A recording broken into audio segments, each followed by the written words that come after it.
여러분 안녕하세요. 오늘은 무역업의 7가지 수익 모델 중 다섯 번째 EMC Export Management Company에 대해서 알아보도록 하겠습니다. 자, EMC다라고 얘기하면 우리나라 말로는요, 수출 마케팅 대행업이다. 이 정도로 번역하시면 괜찮을 것 같아요. 네. 자, 우선 그 수출 마케팅 대행업 EMC에 대해서 좀 자세히 알아보면요. EMC란 무역회사가 EMC 역할을 하는 무역회사가 제조업체의 수출 부서로서의 역할을 수행해 준다라는 거죠. 그러니까 무역회사가 혹은 아니면 개인이 할 수도 있어요. 개인이. 그래서 영어로는요. 개인이 만약에 어떤 특정 업체에 EMC 역할을 해준다. 그랬을 때는 영어로는 Export Management Consultant 이렇게 얘기하는 거고요. 만약에 회사가 특정 기업에 EMC 역할을 해준다 그러면 Export Management Company. 이 C가 개인이냐 아니면 회사냐에 따라 가지고 달라진다라는 거죠. 컴퍼니냐 아니면 컨설턴트냐. 그래서 결론적으로 정리해서 말씀드리면 EMC 역할은 개인이 할 수도 있다는 거예요. 프리랜서로서 특정 업체의 마케팅에 관련되는 업무를 봐줄 수도 있고 그 다음에 무역회사가 그러한 무역부서의 역할을 할 수도 있다. 약간 그 관점을 그 달리해서 말씀을 드리면, 그러니까 개인이 특정 기업의 수출 마케팅을 담당하고 수익을 얻을 수도 있고요. 그 다음에 어떤 특정 그 무역회사가 특정 기업의 수출 부서 역할을 해주고 수익을 올릴 수도 있다. 그래서 실제로 보면은요, 현장에서 보면은요, 기업체들이, 그러니까 무역회사가, 자체 수출 능력이 안 되는 제조업체들을 위해서 마케팅 해주는 경우들이 많이 있다. 그래서 바이어도 찾고, 그 다음에 또 바이어하고 협상도 하고, 그 다음에 계약도 진행해주고, 그 다음에 선적 관리도 해주고, 하는 일을 쭉 수행할 수도 있다라는 거죠. 아니면 개인이 할 수도 있다는 거죠. 개인적으로 회사를 컨택해서 내가 무역에 대한 경험도 있고 무역도 잘 알고 그다음에 어학도 내가 충분히 실력이 있다. 그러니 나를 좀 니네 회사에 프리랜서 마케터로 써달라. 이렇게 얘기할 수도 있다라는 거죠. 반대로 수출 능력이 안 되는 제조업체 입장에서 그러한 무역업체나 아니면 개인을 찾아내서 서로 간에 업무 협약을 통해서 수출 마케팅을 진행할 수도 있다. 따라서 개인이나 무역회사로서는 좋은 수익 모델이 될 수도 있다라는 거죠. 그랬을 때 EMC가 하는 역할은 요거예요. 지금 말씀드린 대로 제조업체의 해외 수출 마케팅 업무를 전담한다라는 거죠. 그래서 우리가 수출 마케팅 시간을 통해서 배웠지만 그러한 그 10가지 단계의 마케팅 업무를 진행을 해준다라는 거죠. 그리고는 월 얼마씩 피를 받거나 아니면은 커미션을 받을 수도 있다라는 거죠. 예. 아니면 둘 다 받을 수도 있는 거고요. 그래서 월 얼마 이렇게 하고 그 다음에 수출이 성공이 되면 얼마 이렇게 할 수도 있다라는 거죠. 예. 그러니까 수익의 면에서는 그 마잉 오피스하고 좀 비슷하죠. 마잉 오피스 같은 경우에도 월정액 얼마 이렇게 받기도 하고 그것도 받고 그 다음에 수출이 성공이 되면 인센티브로서 3 내지 5% 정도의 그 커미션을 받고 그래서 수익의 면에서는 비슷하다. 그럼 하는 일은 다르다는 거죠. 바잉 오피스 같은 경우에는 해외에 있는 바이어를 위해서 국내에 있는 공급 가능한 제조업체들을 발굴하고 그들과 협상을 하고 하는 그런 일을 해주는 거죠. 근데 이거는 그래서 그 바잉 오피스 같은 경우에는 해외에 있는 바이어를 위해서 서비스를 제공하고 그 대가로 피하고 수수료를 받는 거고요. EMC라는 거는 국내에 있는 제조업체를 위해서 수출 마케팅을 해주고 피하고 그 다음에 그 커미션을 받는다라는 거죠. 이해가 되시겠죠? 하는 업무는 완전히 다르죠, 그죠? 근데 그러나 수익의 측면에서는 비슷하다 그렇게 보시면 될 것 같아요. 그 다음에 미국의 정의를 보면은요, 미국 사람들은 어떻게 정의를 하느냐? 미국에서는 EMC가 굉장히 발달해 있어요. 그래서 제조업체는 제조를 하고 그 다음에 무역업체들은 그 마케팅을 담당을 하고 이러한 것들이 잘 분업이 돼 있다는 거죠. 그러니까 제조업체하고 무역업체가 서로 간에 전문성을 인정을 해준다라는 거예요.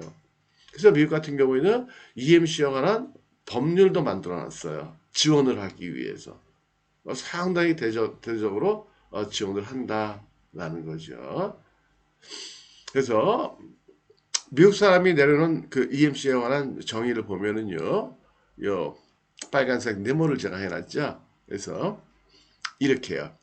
Independent private firm that act like an expert department for several manufacturers and producers.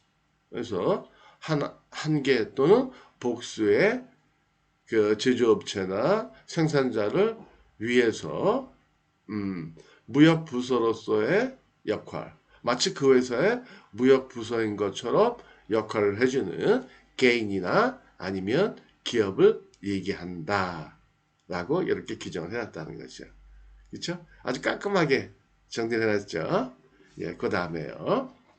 EMC가 제조업체를 위하여 마케팅을 할 때 대개의 경우는 제조업체 명의로 하지만 무역업체 명의로 하는 경우도 있기는 해요. 상관은 없다라는 거예요. 누구 명의로 하든지. 그러니까 바이한테 그 메일을 보낼 때도 EMC가 제조업체 명의로 보낼 수도 있고요. 아니면 EMC 명의로 보낼 수도 있고. 근데 대개는 제조업체 명의로 보낸다라는 거죠. 그래서 제가 보니까 어떤 EMC들은 아예 명함도 제조업체 명함을 만들어 갖고 있어요. 그 해외 전시회 나갈 때도 마치 그 회사의 직원인처럼 행동을 해요. 그러니까 바이어 입장에서 보면은 이 사람이 EMC야? 이거는 전혀 모르죠. 말을 해주지 않는 이상은. 근데 특별히 말할 이유도 없죠. 그렇게 나 EMC야 이렇게 얘기할 이유도 없다라는 거죠. 그 다음에 이 제도는 말씀드린 것처럼 미국 상무성에서부터 시작해서 현재도 미국에서는 매우 활성화되어 있다. 예. 이러한 제도를 위한 특별법도 제정해서 운영하고 있다라는 거예요. 우리나라 같은 경우에도요. 이 EMC를 정부에서 한번 운영한 적이 있었어요. 그러니까 중소기업청에서 무역업체를 모아놓고 그 다음에 제조업체를 모아놓고 서로 간에 매칭을 시켜주고 그 다음에 제조업체가 무역업체한테 지불해야 되는 그 마케팅 피를 중소기업청에서 100% 지원을 해준 적이 있었어요. 저희도 그때 EMC여서 참여를 했었거든요. 그러니까 EMC 그 무역업체를 대략 한 열 몇 개 정도 선정을 해놓고 그 다음에 한 EMC 회사당 제조업체를 10개씩 이렇게 묶어줬어요. 그래가지고 한 달에 100만 원씩 해서 한 달에 10개 업체를 맡았다? 그럼 1000만 원. 이렇게 정부로부터 마케팅 비용을 받았다라는 거죠. 근데 그렇게 하다가 제 기억에는 한 3년, 5년 정도 진행이 됐을까요? 진행이 되다가 그 다음에 중단이 됐어요. 중단이 되고 중단된 이유는 뭐 여러 가지가 있죠. 좋은 이유, 나쁜 이유가 있는데 그냥 좋은 쪽으로 생각하면 한 3년, 5년 도와줬으니까 이제 그냥 민간에서 알아서 하십시오. 예, 그렇게 했다라고 생각하시자고요. 사실 그보다는 조금 좀 안 좋은 이유가 대두가 됐었어요. 예.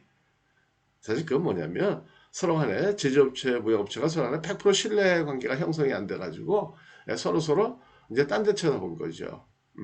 무역회사 입장에서는 자기가 맡은 회사 제품 그것만 마케팅을 해야 되는데 그보다 조금 더 경쟁력 있는 다른 회사가 있다 그러면 이거는 제쳐두고 그쪽에만 신경을 쓰는 거예요.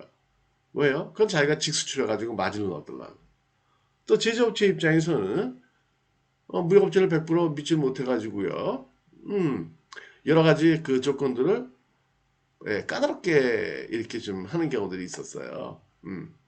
그리고 다른 무역업체들을 또 이렇게 기웃거리기도 하고. 그래서 이제 그런 문제 때문에 사실 이제 그만두게 된 거죠. 어떻게 보면은. 예. 그래서 서로 간에 전문성을 잘 인정을 안 한 거예요. 어떻게 보면. 근데 미국은 보면 지금도 잘 운영이 돼요. 미국 같은 경우에는 예, 제조업체는 제조의 전문가, 무역업체는 무역의 전문가. 이거 서로 간에 전문성을 인정을 해준다는 거죠. 그래가지고 그 관계가 잘 지속이 되니까 서로 윈윈 할 수 있는 그러한 기회가 되더라라는 거예요. 사실은 뭐 여기서 보면 일반적으로 무역이다 그러면 우리나라가 무역업이 자유화가 된 이후에 그다음에 또 인터넷이 이렇게 발달된 이후에 그다음에 많은 국민들이 영어를 이제 잘 하게 됨에 따라 가지고 제조업체들이 무역에 대한 정확한 지식이 없이 아니 나도 그냥 하면 되지 뭐 하고 그렇게 하는 경우들이 사실은 요새는 일반화가 돼 있어요. 그렇죠? 그래서 어떻게 보면 그래서 예전보다 무역회사가 할 수 있는 수익 모델의 범위가 좀 줄어든다 이렇게도 볼 수는 있죠. 근데 그렇지 않아요. 무역도 이거 상당한 전문성이 있는 전문 분야다라는 거죠. 어떻게 대충대충 할 수는 있죠. 인생 대충 살 수는 있죠. 근데 그렇게 살아도 되겠어요. 그죠? 예. 그렇죠? 우리가 뭐 스포츠를 할 때나 그렇죠? 만약에 골프를 한다 아니면 테니스를 배운다 했을 때 그냥 공 갖다 놓고 치면 돼요. 누구나 할 수 있어요. 근데 그러나 전문가한테 수강을 하고 배워서 하는 거 하고 자기가 혼자 하는 거 하고 이거는 결과는 엄청나게 달라진다는 거예요. 늘지 않잖아요, 잘. 골프도 안 맞잖아요. 혼자 해가지고는 막대기 갖고 공 맞히는 거 그거 뭐 힘들겠냐? 사실 뭐 그럴 수도 있겠지만 그렇지 않잖아요. 그죠? 자세가 나와야 되잖아요. 그죠? 모든 운동은 펌이 중요하잖아요. 그죠? 제대로 펌을 배워가지고 그 다음에 힘을 줄 때 주고 뺄 때 빼고 예, 지도 받아야 된다는 거죠. 그러니까 프로 선수들도 그쵸? 뭐 PGA나 LPGA 예, 우승하는 선수들도 코치를 두잖아요. 그렇잖아요. 그죠? 예. 자, 그 다음에 우리나라에서는 2000년대 초반에 활성화되어 좀 전에 말씀드린 거예요. 예. 그래서 중소기업청에서 지원하는 경우도 있었다라는 거예요. 지금 없어졌어요. 그 다음에 수입 오파상은 해외 제품의 국내 수입 거래를 알선한 것을 주업으로 하지만 말이 빠졌네요. 예. EMC는 국내 업체의 제조업체의 물건을 해외로 수출하는 수출 마케팅을 대행해주는 역할을 한다라는 거죠. 자, 그럼 오늘은 여기까지만 하고요. 예, 마치도록 할게요. 감사합니다.